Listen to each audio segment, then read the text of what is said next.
New Swift Dzire petrol എഞ്ചിൻ്റെ right side വരുന്ന engine foundation ആണ് ഇപ്പം കാണിക്കാൻ പോകുന്നത്. കാരണം ഭയങ്കര വൈബ്രേഷനാണ് ഷേക്ക് ചെയ്യുന്നത്. ഇതിപ്പോൾ കണ്ടാൽ തന്നെ നമുക്ക് മനസ്സിലാവും. എന്താ കാണിച്ചു തരത് ഷേക്ക് ചെയ്ത് ചെയ്യുമ്പോൾ നിങ്ങൾക്ക് തന്നെ ശ്രദ്ധിക്കാൻ പറ്റും. നമുക്ക് ആ ഒരു ഷേക്കിംഗ് ഉണ്ട്. പക്ഷേ ഇത് നമുക്ക് വണ്ടി സ്റ്റാർട്ട് ചെയ്ത് കഴിയുമ്പോഴത്തേക്ക് അകത്ത് ഭയങ്കര വൈബ്രേഷനായിട്ട് നമുക്ക് ഫീൽ ആകും.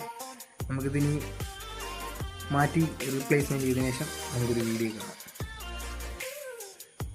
ഇത് MGP തന്നെയാണ് മേടിക്കാൻ പോയിരിക്കുന്നത്.